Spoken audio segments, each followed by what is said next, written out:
Welcome, everybody. This is the Beer Guys Radio Show. We appreciate you coming and hanging out with us here. We're going to jump right into the show here. If you have a comment, a question, let us know what you're drinking. We'd love it if you put it in the comments. And if you have any input on any of the topics we talk about, you're free to chime in. So we are going to get rolling here, as soon as I get to the right place to get this started. Nate, I see Brian asking questions. Do you have us live on Instagram there, sir?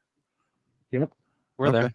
We're there. Oh, We're there. it's just not showing up for me. We are there, Brian. All right. F5, Brian. F5. I guess so. Yeah. You dare doubt me. Okay. Oh, it's just my phone. It needs to be refreshed. I stream What it the on heck, side, Brian? yeah. What the heck? All right, guys, here we go.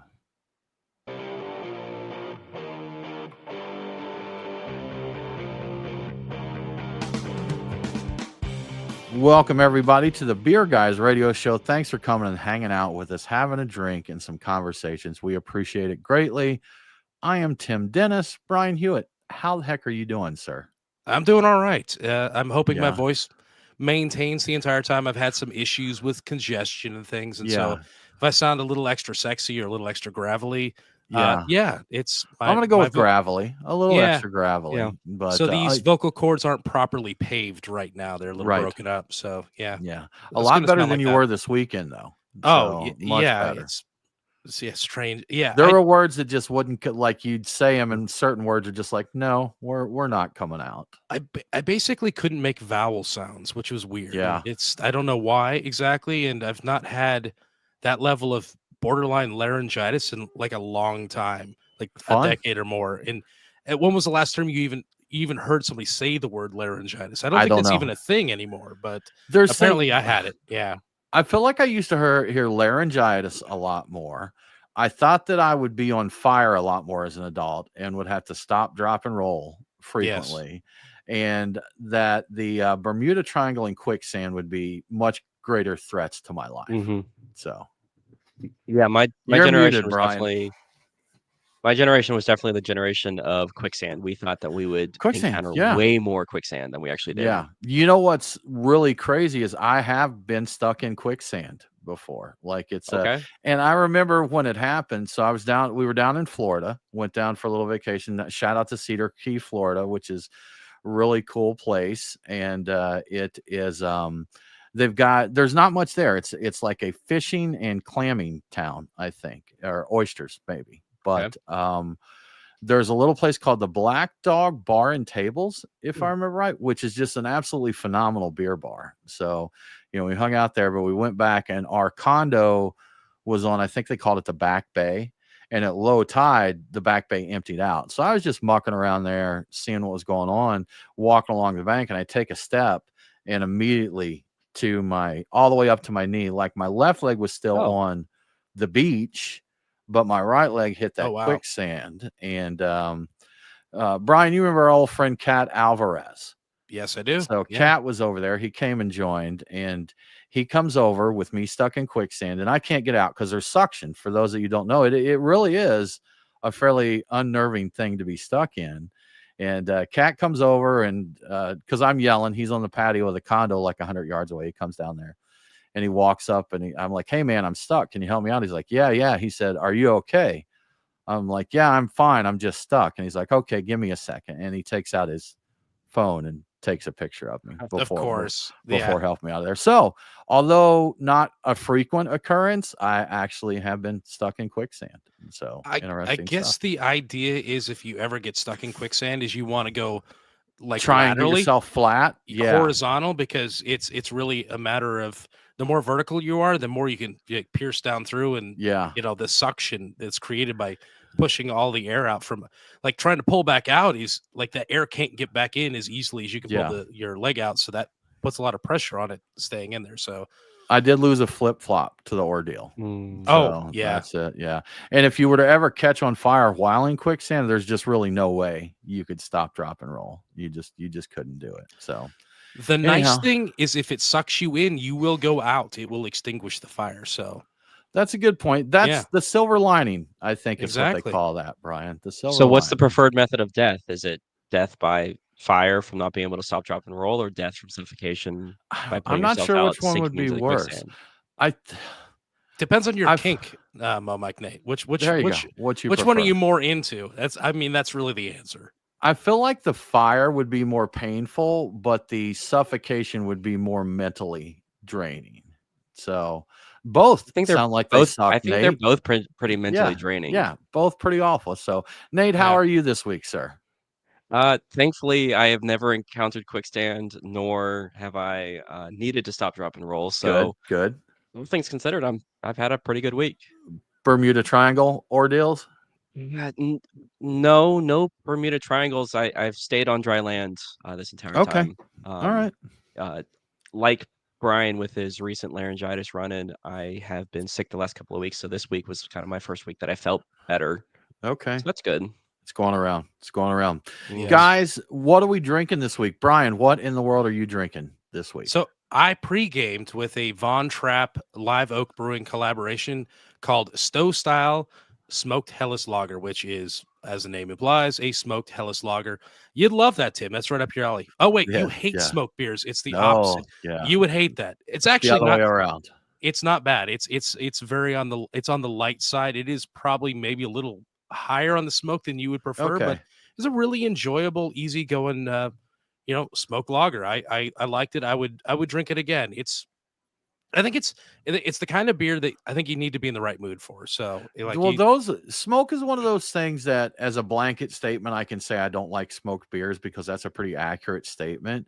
But I have found a couple that I enjoy, especially in like a big stout with a smoky note. I think that's pretty enjoyable, but a smoked Helles, especially if it's very smoked. No, we had a brewery here, bless their hearts, that did a smoked sour ale, and the combination of sour and smoke absolutely did not do it for me at all. That's a fun combination. Yeah. I think smoke it's Frankenrock. Was that what it was called, Brian? Do you remember the one? Was that Wild Shout out to Wild Heaven. Yeah, not Frankenrock. Yeah, I think that may have been it. So anyhow, they did have one. You know what? Yeah, I do remember that, and it was. I kind of liked it. It was That's what I said. I know there's people that liked it, but for me, it just didn't do it at all. No. Yeah, that's it's like the forgetting the brewer right now off the top of my head, but smoke is a flavor. It can be applied with other things that are complementary to good effect, or it doesn't have to be a one note thing. A smoke beer doesn't have to be just smoke. It can be more things. And if it is, it can have wider appeal. And I think that's maybe what stands between the rock beer style and being more popular is that I think people that produce it seem to focus on this has to be smoke, like all about the smoke. It can be smoked, but have other things going on. But are you thinking about Switchback? I am thinking about Switchback. Yeah, Bill Cherry was Switchback, who was super nice, and they sent us a nice smoked beer tasting kit, and he was explaining how the different percentages of smoke malts that he used, the different ones, and he was definitely one, that the smoke is a flavor, and that was for anybody into smoked beers, if you get a chance to check out Switchback, it's an absolutely wonderful way to explore all that you can do with smoke, from a light smoke on up, how it blends with the style, how it's applied in the beer. So yeah, he's definitely a fan of the smoky beers. For sure. Yeah. But anyway, getting back to my beers of the week. After that, I am now drinking a Highwire Bed of Nails. It's an English brown ale. We talked about brown ales, I think, last week. And this is something I just happened to pick up because I was buying stuff from North Carolina to support the people that were having issues. Good for you. Yeah. Good for you. It's one I hadn't gotten into. And so I'm drinking that now. And I do love a brown ale. And later on, I will be getting into a Parish Ghost X, which is a double New England IPA. It's their 10th anniversary of the Ghost line, and it combines all the favorite elements of theirs from the 2024 Ghost variants. So I'm looking forward to that. I will probably crack that open when we're talking to the Patreon folks after the show. Maybe earlier, but probably then. We'll see how it goes. Yeah. What are you drinking, Tim? So I have one. It's actually a new release, which I've been slacking on my new releases because I've got such a huge stack of beer here. I usually just trying to use up some of what I've got there, don't cellar them. Now's the right time, all that good stuff. But I did go out and get this one from Variant Brewing in Roswell, Georgia.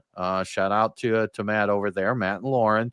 And this is barrel aged mid-morning, which is a stout with maple, cinnamon, and Colombian coffee. And as I knew it would be, it's delightful. I didn't even get a chance. I just ran to the brewery, grabbed a couple bottles, and got out. Didn't even try it there at the brewery, but I'd had the base stout, the mid-morning, and I know the quality the variant does in general. So I was pretty confident, and I was right. This is a really, really tasty stout. And it is a half-liter bottle of an imperial stout. I don't even know the ABV on it, but that's definitely enough for me for one show. So that's what I've got on. I'm a one beer a show kind of guy anyhow. So, I'm all set. But Nate, what are you sipping on? I am sipping on something that is not beer for it in our show notes. I ran out of my alcohol-free beers and did not procure any for tonight's show. So I have a batched non-alcoholic clarified pina colada that I made a couple weeks ago. And so I am drinking a cocktail that I made that is not showing up in the live stream. But okay. Yeah, so it's just looks like a glass of water, basically, a little hazy water. That clarification process just means that I had a acid plus fat, and the fat will curdle, and it pulls a lot of the opaqueness out of the beverage, and so it leaves like this mostly see-through beverage. Yeah. And what is the purpose of that? Mouthfeel. It makes it more velvety, and it's also presentation. So I'd say those are the two reasons why. Okay. Most people, see, I would think having the fats. I would think having the fats in there would keep it more velvety, smooth, and all of that. So, interesting. Okay. I'd try it. I ain't scared. Well, you definitely succeeded in clarifying it because it looked like water. So, success. Yeah, pretty clear stuff there. So. That's something I would like to mess around with in cocktails in general, because I have heard really good things about it. And unfortunately, clarifying something does not remove the lactose from it, I don't believe. So I think you keep some of the sugars in there, right? This is lactose free. I use coconut cream. Oh, that's right. Okay. Oh, interesting. Okay. Well, Brian, moving right along here, sir. We have an update on the We Love LA Relief Beer. Yes. So since we talked about it on the show a few weeks ago, a lot more breweries have signed up to participate in the We Love LA Wildfire Relief Beer, if I can get that out. There are now over 170 breweries that have committed to brew a special beer and donate the proceeds to charities that support those affected by the wildfires in California. I remembered to take another look at the campaign after I saw an email from the brewery announcing that they were getting involved, and which is I like seeing that, announcing they're getting involved, because that gets in a lot more people's inboxes, and a lot more people will see it, and a lot more people become aware of it once that happens. There is also a new dedicated website for the relief beer. Originally, it was just hosted on the Common Space Brewing website, but now it's got its own domain, welovelabeer.com. That's all one word, no punctuation. Check out the website to sign up and to see who else is participating. You'll see the available supplier donations that are there. There's quite a few of them. And there's also an FAQ section to answer all the questions you might have about the product or the project. So, yeah, go out and do it and make a beer. And, that's what I look forward to drinking some of them. Yeah, always from Georgia. Yeah, always nice to see, breweries getting involved with their communities. They always do. It's been tough, man. Like we talked about, it was longer ago than I realized, but we're still reeling from Helene coming through over here on our side of the country. But it's rough stuff, man. Rough stuff. I do want to say that I looked at the list, and they still have it split out by California participating breweries and breweries from other places, including outside the country even. There are no Georgia breweries involved yet. So I'm surprised by that. I assume there will be soon, but not yet. But I'm sure they'll get involved there, man. They always do. We always get a few that everybody likes to support each other. I mean, I think even in a tough market, even in the tough craft beer climate like we have right now, people still try and get in and do stuff like that. Everybody likes to lift each other up. That's for sure. So good stuff, Brian. Big news this week. Big news out of the Brewers Association and American Homebrewers Association, who have functioned together for many, many years. I believe like 40 years. They merged like 40 years ago. But they did announce that they are going to split into 2 separate organizations. Yeah, 40 years of partnership, and the American Homebrewers Association and the Brewers Association are officially splitting up. But there's no drama here, so don't worry about that. Or, it's time to be disappointed if you're looking for juicy drama. It's an amicable split. The reason behind the split is the Homebrewers Association members and their leaders wanted greater independence, and they're looking for a renewed focus on homebrewing enthusiasts. So I guess that was getting lost a little bit in the whole workings of the greater machine. It wasn't a quick decision either. The idea emerged back in 2023, and they did some extensive research and they did some surveying of their members, make sure that everybody was on board with it. It seemed like it was well received. The board of the Brewers Association also approved this move for the AHA to go to an independent 501c status. They did this in late 2024. So if all goes to plan, the American Homebrewers Association will operate independently by the end of the year. In the meantime, they are looking for an association management company to handle the daily operations that were formerly handled by the Brewers Association. So that's going to take a little time to nail down. The BA will continue to provide seed funding and deferred membership dues to support the Homebrewers Association's transition. So they're going to need a little help while they're doing it. So it's a positive thing all around, I think, from the sound of it.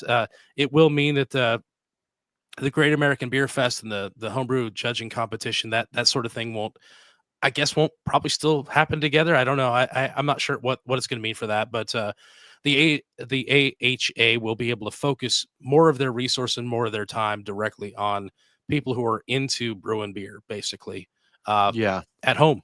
Yeah. Well, that's GABF and the National Homebrewers Conference. They've been held as separate events anyhow. So I was going to say, they can still do stuff together, which I'm sure they could. They can still come together there. Weren't they announcing some of that stuff at the same time, or wasn't? I know that they there was some mention of the combination of the two in the last GABF, but I don't know. I think that they did bring some in, with some changes, with the changes to GABF last year. They did do they did have a section like for homebrewers for the AHA, and they did more that was homebrew focused, homebrewer focused there. So it did sound like they were trying to appeal to a wider audience, because I know they also had some non-beer beverages. I think maybe some THC CBD beverages were included there, and some other things. I don't recall off the top of my head what all it was, but I do know that the GABF did kind of expand what they did last year. And again, changing beer climate, trying to appeal to more people, to keep them coming in. That's makes sense. So I'd be curious to see, how this develops going forward. But AHA is great. I haven't been in it in a while because, Brian, we just haven't brewed in so long. But just a wonderful resource. And I know some of these big names, like I think, was it Denny Kahn? I think I saw was going to be on the new board there. And you had like Charlie Bamforth, that is the professor at UC Davis, I think it is, the where the brewing program is.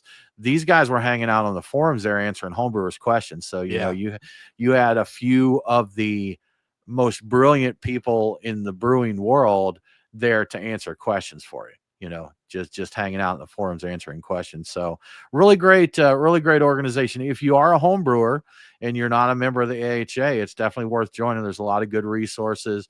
You get Zymergy magazine, which is cool to go through, and that. So anyhow, good luck to them. Will be interesting to see how all of that develops. I was specifically going to mention Zymergy magazine. I really enjoyed that. That was a fun thing to page through, especially when I was brewing. So many ideas, so many things to try out.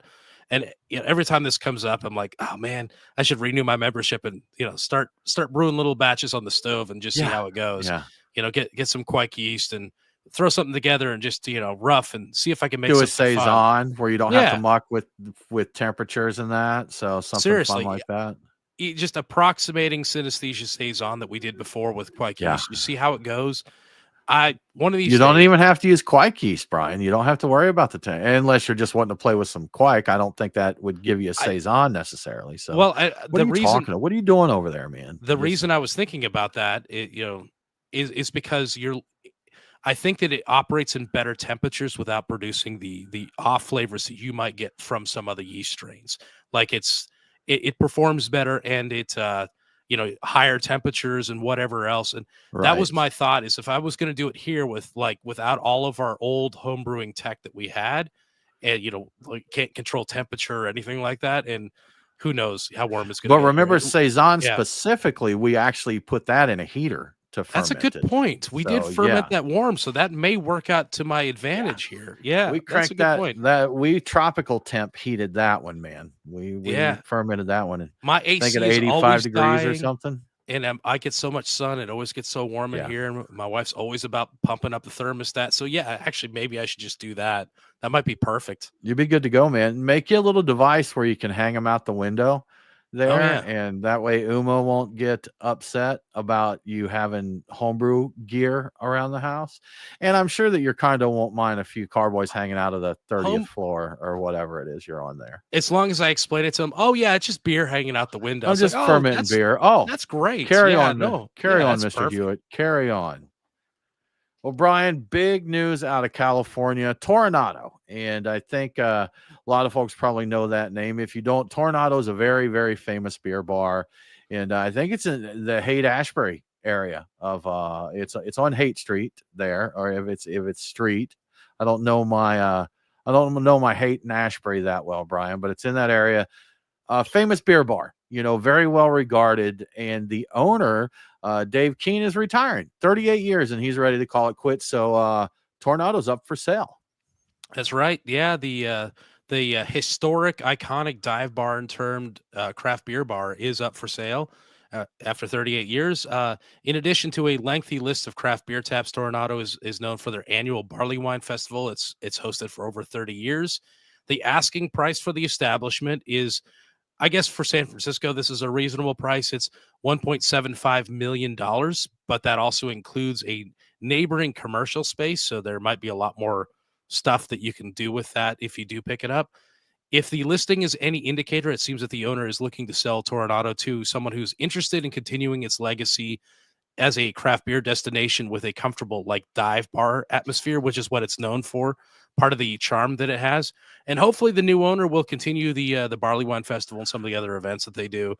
Toronado plans 10 days of events during San Francisco Beer Week to celebrate Keene's contribution to craft beer and to reminisce with the fans and the patrons. So it's out there. This may not be the end of anything, but you never know. With a sale, you don't know what the new owners are going to do. And it really depends on who he decides to sell to. So, yeah. And like you said, Brian, I am definitely not an expert on, Bay Area real estate, but that sounds like a really reasonable price, doesn't it? I mean, for that area. So I would think, yeah. I mean, who knows though? Who knows? But I hope they keep it going, man. I love a good dive bar, especially a good craft beer dive bar. And I was thinking about what we've got here in Atlanta. So we have the Porter Beer Bar and Brick Store Pub, and I'd say the Porter kind of leans dive bar more than Brick Store was. It's closer. Yeah, it's closer. I don't think we're full dive bar, but I think the vibe there is a little more. But both just absolutely. I actually haven't been to the Porter since it reopened under new ownership, so I can't speak to the new vibe. But a good dive bar with a good beer selection, I'm on board for it for sure. Yeah, absolutely. Have you been to Toronado, Brian? You ever been? I never have. I haven't been to San Francisco in, I want to say I was 5 or 6 years old the last time I was in San Francisco. I've been to LA as an adult, but not San Francisco, which is a shame. I kind of wish I had gone there more recently, but I haven't. Have you been? I have not. I've never been to San Francisco, so you got me beat there. Even if it was at 5 or 6 years old, I've never been. Never been to LA. I've been to San Diego a couple of times there, which I love. San Diego's awesome. Another awesome spot for beer. So that's a good one to check out. But this reminded me of Falling Rock there in Denver, which was another institution that unfortunately, shut down there. I did get a chance to visit that one when I went to GABF many years ago, but Yeah, man, it's terrible out there. I guess this one isn't as bad. It's not shutting down. It's just the owner. I mean, if you've been at this 38 years, I get it. Time to take a break. At some point in time, yeah, you need to just enjoy yourself and stop running the bar, basically. Though, Right. I don't know. I Right. always kind of envisioned that being like a retirement type of thing. I would just run a bar. And I know that's probably a way more work than I think about it, but you idealize it. I'm gonna hang out behind the bar. I'll just be a rag and just like wiping down pint glasses, and people be talking at me and that sort of thing. And you know, is this a little bit of a romance to it? I'm sure it's just a tremendous pain in the backside. Oh yeah, by people who actually run it, but yeah. Right. It's not Cheers, I imagine. No, and that's when you're on TV, that's what you see is like the neighborhood bar, the old dude that's 80 years old behind the bar doing just like you said. He's wiping a pint glass with a bar towel. He's hanging out there. They come in, he's like, "Hey Charlie, let me get a beer." He's like, I got you, Joe, right here. That's the usual. Yeah, they don't tell you about or they don't show all the drunks that you got to fight out of there and all of that. So I'm sure there's plenty of adventure with having a bar, no doubt. Well, Brian, more news from Sapporo. They just keep coming at us, and the latest one is they have cut 2% of their workforce globally. And I was a little confused on the way the article was titled, the news release that came out on this. But you want to give us a scoop on what's going on with that? I intentionally have omitted the confusing part about the percentage of job titles cut, because that's just a way of like messing with the numbers to make them seem smaller than they are. But yeah, things haven't been going too well for that Sapporo Stone combination in the past year. As of the end of 2024, their dollar sales were down 2.6%, and their volume was down 3.2%. Apparently, they're losing a lot in grocery stores in terms of sales, and that's a big part of those numbers. As a result, Sapporo has restructured its team, cutting 2% of all employees. The exact number wasn't mentioned in any articles I saw, but the internet says Sapporo Holdings employs 10,344 people. So if my math is right, that would be roughly 207 people fired, assuming, all of those numbers are accurate and my math is right. So 207 people. In November, Sapporo discontinued Stone's small export business. I think it accounted for like 1% of Stone's actual business, and that sold, so that's gone, and they got rid of the they did a reduction of products as well, and the stuff that would go into distribution. I got a little distracted there, but now they've eliminated Stone's e-commerce business, which sold beer and merchandise, which is shipped both directly to consumer, which Stone began back in 2021. But apparently, from what I read, and I never actually tried buying from Stone, it may have been limited to a few states or a few locations. So I think I may already know the answer to this based on the other cost cuttings we've seen from Sapporo recently. But I wonder how much of the 2% of the employees that were cut were from the Sapporo side of things.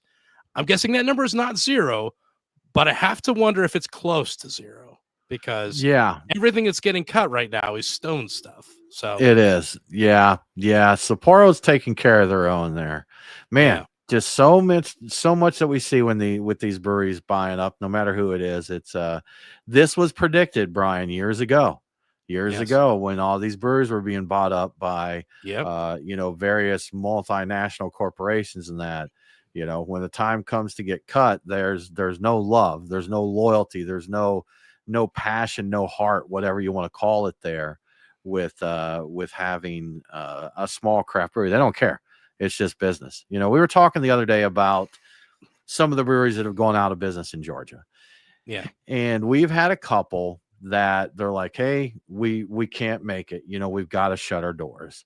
And then after saying that, they get re-energized, or maybe they see a ray of hope or something, and they put a GoFundMe up to get people to help support.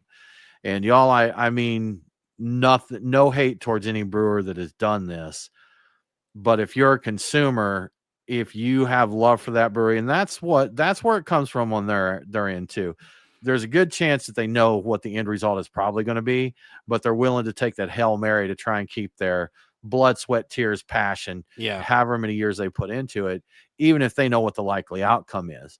As a consumer, if you love your local brewery, just know the same thing, that given to one of those GoFundMe, there's a huge chance you're just throwing money away, because especially in the current craft beer climate, it's going to be really hard to turn around. If you're already to the point where you have said you need to close your doors, it's going to take a whole lot to keep those doors from closing. So, but Sapporo, Tilray, whoever, they're not going to care about that. They'll close down a 157-year-old Line Cougar brewery and turn it into a pilot operation. They don't care. So, yeah, it's definitely the case. They are looking at spreadsheets. They are not. There's no emotion going on there because, well, I mean, these people came in later. They did not put the blood, the sweat into that. They just put like a little bit of equity. It's business. That's it. It's a financial decision. And it's just crazy. I had something important I was going to say about in investing in the the GoFundMe's. The problem I have with that is a lot of those are presented with no information about how things are going to change to make the business, do better or not need this in the future, because they can't keep coming back to their, customers and saying, hey, we need another, handout, to get us going. Like, you got to make some changes. Like, there's something wrong with your business model. What are you going to do in the short term immediately to prevent, to stay afloat, even if it's simply, hey, we built out too big for what the craft beer market is right now. How are you going to change that? If you've got a 50,000 square foot facility and a 40-barrel brew house, and you've got 15 people in there on a Saturday drinking beer, then, what are you going to change here? How are you going to take care of that? And I hope they do have a plan, so anyhow, it's entirely possible if part of your plan is we need to stay open long enough that we can actually sell off X parts of our property to make this a more reasonable thing going forward, bring in a lot more capital, then that makes sense. That's a plan. But like, we want to reopen and I think we can turn it around. We just have to get more people in the door. I'm like, how are you going to do that now? How? What is the plan? What is a plan? Our plan is to get more people and sell more beer. Great. Yes. How are you going to do that? Yeah. So exactly. All right, Brian, but before we move along here, how about we give a shout out to our sponsor? Yes. So when you've got 20 taps to choose from, like you do at Truck and Tap, it's easy to drink beers from all around the country and sometimes the world. And my weekly beer picks often do travel the globe. You've probably noticed that. But sometimes you got to remember to drink local. We say it at the end of every episode. So this week, I'm showing the local guys some love with my beer picks. Here they are. At Truck and Tap Woodstock, I'm going with Creature Comforts Familiar Unfamiliar. It's described as a crisp and clean West Coast Pilsner with aggressive hopping. Hang on a second. Does that mean this is a cold IPA? Anyway, I'm gonna get it, and I'm gonna find out for myself. And I think you should as well. At the Duluth location, I'm getting Gate City's Fast Fjord IPA. The name here and the way I said it, really, really funny. I hope you caught that. May have clued you in that this IPA is fermented with Norwegian quake yeast, which is a beer trend of yesteryear that we don't hear about much anymore. The featured hops, El Dorado, Citra, Galaxy, Nelson Sauvin, and Mosaic are also pretty enticing. So this sounds like a fun beer. I would like to drink this. At Truck and Tap Alpharetta, my pick is Bold Monk's Umibozu Premium Lager, at least in part to keep my picks from all being IPAs or IPA adjacent anyway. Also because a clean, dry jasmine rice lager sounds really refreshing. And I bet this beer would go well with anything from the Days food truck that happened to be there at Truck and Tap. So consider ordering that. And finally, at the Lawrenceville location, I'm going with the new Nelson Sauvin Cryo edition of the Side Bay line from Wild Leap. As the name implies, it's an experimental hazy IPA brewed with Nelson Sauvin Cryo hops. Wild Leap makes some great IPAs, and I'm always grabbing a fresh one when I see it. And if they come out with a new one, I'm definitely grabbing that. And the side bays are usually new ones.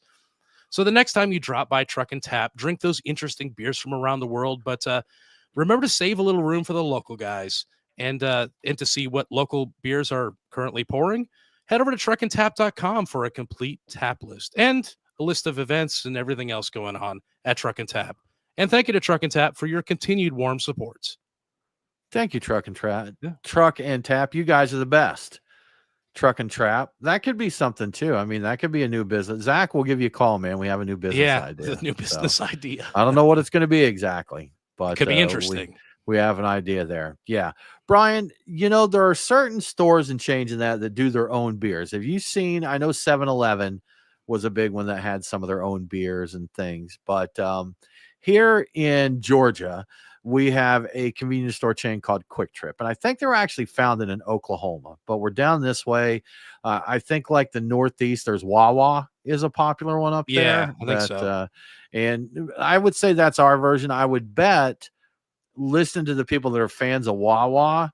If I were to compare QuikTrip to Wawa to someone who was a Wawa fan, I would probably be told how horribly wrong I was, because they talk about like their sandwiches and all that. We got a little lunch counter at our QuikTrips, but it doesn't sound like it's the same as a Wawa. Is Wawa the place that packages steaks and cans of beer like shrink wrapped together as like a package? I don't think so. I think that was actually a grocery store, maybe that I saw. Was that a grocery store? So yeah, like there was a baked potato and a steak and a can of beer all shrink wrapped in a tray together. So because that would be pretty epic. It could have been. It could have been. But Brian, all of that to say that QuikTrip back in the day had a beer back in the 70s called Quittin' Time, and it's coming back, baby. It is coming back. Yeah. Quittin' Time premium beer is coming back 40 years later. The beer is being brewed by Marshall Brewing in Tulsa, Oklahoma. And according to the Untapped entry for it, and this is the only place I could find any information on the actual style of the beer, it's categorized as a cream ale, which surprised me a little bit. I kind of figured it would just be an American light lager. But here's the thing. The beer is a lot more scarce than QuikTrip locations, because around here, they're everywhere. At the moment, this beer will only be available at QuikTrips in a few areas around Oklahoma. I think it's starting in Tulsa and maybe Wichita. But according to the article I read, additional markets are, quote, under consideration, unquote. So Quittin' Time may be in your future. If you happen to live where it's available, you have your choice of 12-ounce six-packs or 19.2-ounce stovepipe singles. And I got to tell you, I really need one of those for Long Beer Friday, and I can give you my address. You can send me one. I would help us out. Help Brian out. Love a Quittin' Time stovepipe. That would be amazing. That would be fantastic. I hope they make it around. I don't know if this is going to get outside of Oklahoma, to be honest, but maybe. We have done pretty good at acquiring beers that aren't necessarily in our neck of the woods, Brian. So I would bet that we could do that. So yeah, any of our listeners in Oklahoma that can help us out, we would even be happy to send you some of our Georgia beers. Oh, sure. If you want, we can make magic happen there. So let us know if you got some QT Quittin' Time. Excellent. Yeah. Be good to try. Yes, I will send you all the gas station stovepipes that you want from here. Easily, we'll trade. We do have a pretty good selection of stovepipes at most of our convenience stores. We do, yeah. We have a pretty decent selection. Not the most amazing thing, but they are. That is a convenience store staple. So if you adjust your expectations appropriately, it's actually a pretty good selection. Yeah, pretty good stuff, man. Yeah. Good stuff. Well, Brian, you know what? We'll have to give a shout to the folks at VinePair sometime, because we do piggyback off their articles a good bit. They do some fun stuff, so we always make sure to give them credit. This is from a VinePair article, but they did the 10 weirdest beer names of all time. So I've heard some weird ones, Brian, but you want to share some of the ones that they shared? Yeah, I'm definitely going to want to hear yours, but these are the official 10, and I think after looking at the list of them, they may be alphabetized by the brewery, not in terms of weirdness, but here goes. So Burial Beer Companies. I once left my mind in a Bed Stuy juice bar, and I don't know what a Bed Stuy is or Bed Stuy. That's a weird. That categorizes. That's definitely weird. Absolutely agree. Duclaw Brewing's Sour Me Unicorn Farts. I've seen that beer here. I've had it. It's an all right beer. It's a interesting, weird name. Evil Genius has Purple Monkey Dishwasher, which I guess might be a Simpsons reference, but definitely weird. Evil Twin is famous for the weirdest of beer names. Like, they're usually phrases, and this one definitely is multiple phrases. In fact, here's the entire name of the beer. Hey, Dad, did you change the password on our Disney Plus account? My ex-girlfriend is trying to use it and can't get in. That is the name of a beer. And I forgot to check, but I think it's a stout. I'm not 100% sure on that. So after that, we've got Gigantic Brewing. They have The Cat Ate My Stash and urinated, they use a different word, on the Christmas tree. So that's a fun one. Gilman Brewing Company, Intergalactic Dad Pants, fun and weird. Other Half Brewing, they have a lot of like vegetables and other food items that they name their beer after. This takes the cake. Double Potato Spaghetti Town. And I was reading the article. They don't even know why it's called that. They don't. Okay. Apparently, nobody knows why this beer has that name. Double Potato Spaghetti Town. Well, I saw some of these names, Brian, and I think we may have shared this story on here before, but when we were homebrewing, we always gave our beers names. Yes. And we even created labels for them. It actually took a lot of fun in doing that. And, there's a way that homebrewers can apply a label to where it sticks. Use milk, Brian. Paper and milk, and it sticks to your, and they're real easy to take off when you need to rebottle. Yes. But we were struggling to come up with names, and we said something to the effect of, we ought to just like yell out the first few items we see and name it that. So, and Brian, that is the short version of how our gas can Viking helmet beer got its name. And I kind of feel like some of these are pretty close to the same method. Very likely. Yes. And my personal thoughts about what could be on this list, that was going to be one of them. Yeah. That was easily one of the weirdest. And it was one of the ones that got the widest, viewing and tasting audience, because we did actually serve that at Burnt Hickory at one of their anniversary parties. Yeah, that was a good time. I enjoyed that, and unfortunately it was a very good beer, and it went really quickly because a lot of people drank it. So yeah. And you know what, since they're no longer in business, they can't get in trouble, so I'll just say, for the government, we wrote up a brew sheet and claimed we brewed at the brewer, but we didn't. We didn't totally brew it at the brewery. Breaking the law. Is there a statute of limitations for us? Do we get in trouble? I don't think so. I don't think we'll get in trouble. Okay. And if Scott Hedin goes to jail, he probably deserves it for something. Sure. Anyhow. Yeah. So, yeah. They're just looking for a reason. So I'm going to cheat with this, because I'm going to use 5 Seasons Brewing, Brian, as some of my examples of crazy beer names. And unfortunately, 5 Seasons Brewing is a brewing. They had a few locations around the Atlanta area, but they are totally out of business now. Mr. Crawford Moran, who was actually on one of our earliest shows of Beer Guys Radio, good friend, very, very passionate with hosting. They hosted us for bottle shares, homebrew stuff, and all that. So shout out to Crawford. He's a good dude. But in protesting some of the horrible beer laws in the state of Georgia, he would frequently name his beers like statements of things he wanted to see changed legally. As one example, this is a beer name. Dear Mr. Lieutenant Governor, you are a nice, smart, handsome fellow. Please allow us to do growlers of this IPA, and in parentheses, mango. So that was another one. And then I believe there was another one that said something like, and I'm trying to see if I can find it because I can't remember the exact ones, but I believe it was, can you believe that in 2018 in Georgia, we are still not allowed to sell growlers of this IPA to go? I believe that's a pretty solid approximation of what he named it. So, and you know what? Untapped kind of makes it tough when a brewery goes out of business. They remove all their beers from the database. So it shows, but you can still see the check-ins.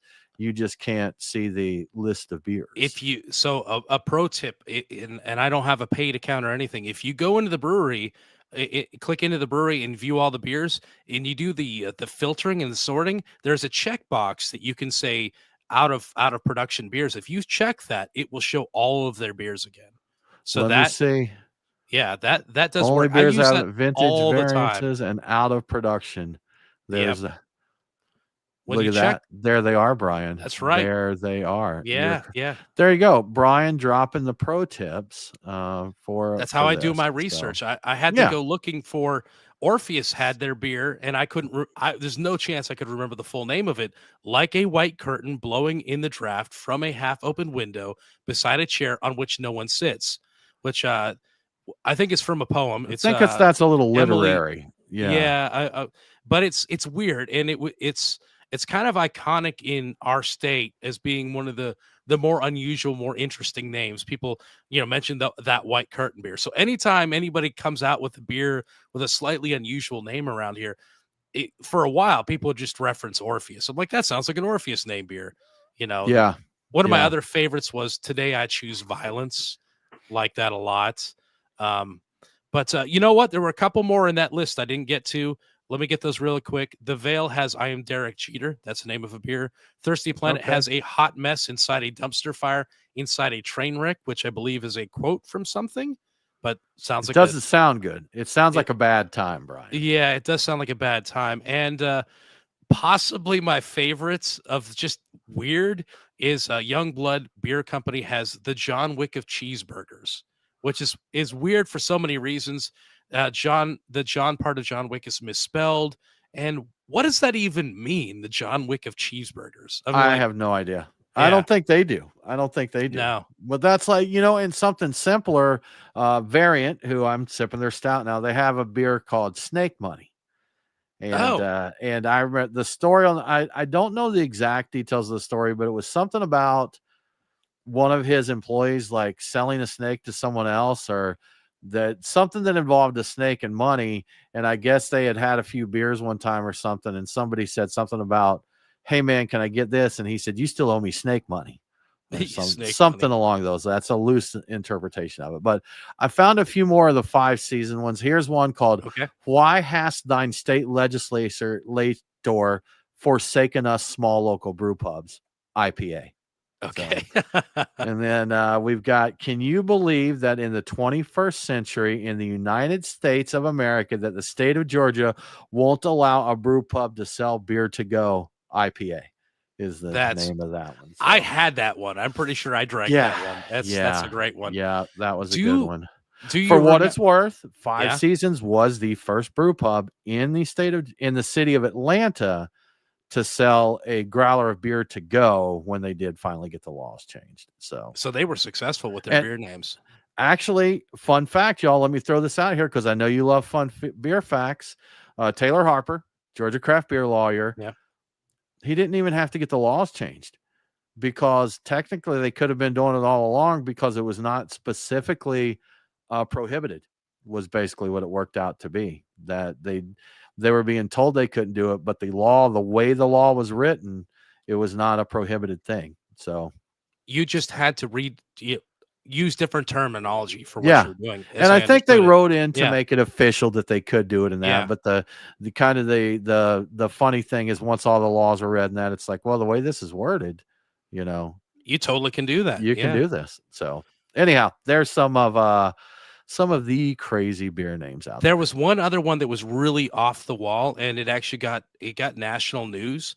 Do you remember Printer's Ale's Donnie is the Talented Wahlberg? Do you remember that beer? Didn't Wahlberg get a can of it or something? He got it and drank it and said it was great and thanked them for it. So that was weird, and I'm not even sure why they came up. I think they tried to do a few more after that they were trying to get more attention nationally.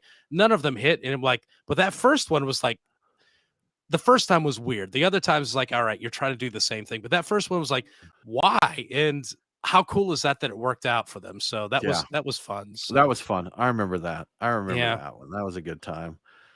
Well, Brian, here's something we all love, and it is that time of the year, as they say. We have info on the states that have the highest taxes on beer. Yeah, this is another one from VinePair because they like to do these infographics and put together these fun charts, and we like talking about them and stealing them basically. But so the federal government collects an excise tax on fermented malt beverages that ranges from 11 cents to 58 cents per gallon, depending on production quantity and the brewery's location. But in addition to that, each state and the District of Columbia has its own beer excise tax. And in some cases, that far exceeds what the federal government's taking in, and that they can range from 2 cents per gallon on up to a whopping $1.29 per gallon. Crazy. And I don't know if you've looked at the list, but what states would you have assumed would have the highest, alcohol, taxes on beer so per here's gallon. the thing. I would have said California out of the gate, Yes. but then I thought they're pretty beer friendly there, or alcohol friendly, wine and that. So I may not have said that. I think Texas may be a contender. I would think maybe Utah, Mississippi, Alabama kind of places, maybe New York, Rhode Island, Connecticut. I think that's like half the states anyhow. So there's some of my guesses. I probably would have guessed places like Alaska because of the distance and everything, okay, or Hawaii, maybe Hawaii more than Alaska. And I definitely would have guessed New York because New York has just got the reputation as being a high tax state. I'm completely wrong in New York. It's not in the top 10. I don't How know about where it that? is. And let's see, Hawaii is number 3. So I would have been right on that. So, but Hawaii is tied with Kentucky at number 3. Kentucky, of all places, 93 cents tax per gallon. The number 1 spot, and I've actually heard this before, but it surprises me every time. The highest taxes per gallon of beer for a state is Tennessee, of all places. That's madness. $1.29 a gallon, which is, I guess it's a morality now, thing. It blows my mind. I feel like talking to some of the brewers of Tennessee, there's some deal of, depending where your ABV is, it changes the way it's taxed.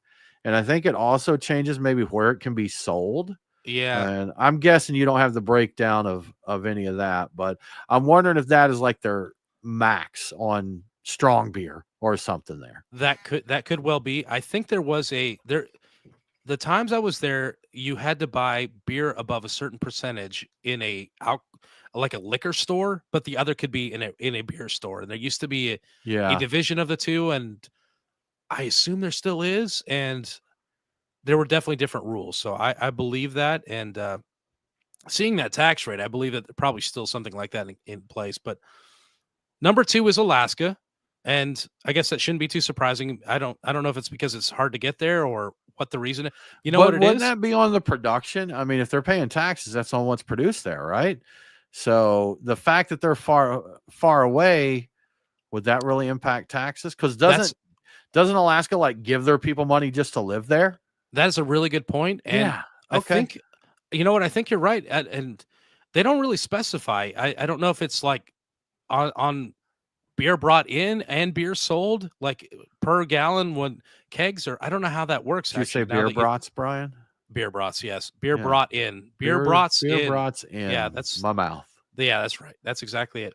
Yeah, I don't know. I'm not 100% sure exactly how they assess that, but I would assume it's just at some point when beer is sold in these states, they are adding this tax, regardless of where it comes from. It occurred to me that I think Alaska has a bit of a drinking problem in some areas, and this may actually be to try to curb that by adding disincentivizing. There's nothing else to do there. The consumption of beer. So this could well be for that reason. But yeah, $1.07 per gallon. I already mentioned Hawaii and Kentucky, number 3, 93 cents a gallon. Washington, D.C. is in 4th place with 79 cents a gallon. South Carolina and North Carolina follow up with 77 cents and 62 cents. Maryland, 60 cents. Alabama, there it is. You mentioned Alabama, 53 cents a gallon. They're number 8. Florida and Georgia is number 9 with 48 cents a gallon. We look pretty good compared to Tennessee, but not a shocker. Yeah. Why are we in the top 10? You know, we should be a little bit more friendly than that.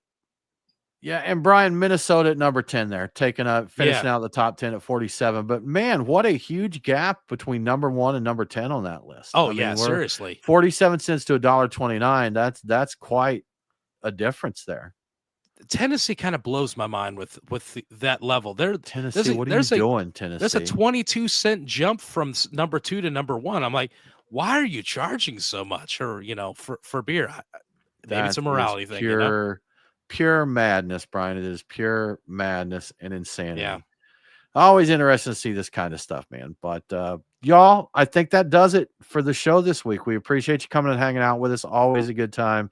If you dig what we're doing, we'd love for you to tell a friend to listen to the show, share it, post it on your socials, talk about an article or something you liked. We would be very appreciative. If you really like us, like a whole lot, like us, then please do consider supporting us on Patreon. Just go to patreon.com/beerguys. We'll give you some cool perks. We'll get you on our Discord server to talk about all kinds of crazy stuff and to join us for the after party after the show each week. With all that said, y'all, we thank you so much for tuning in. We hope you have a great week. And don't forget to drink local. Cheers.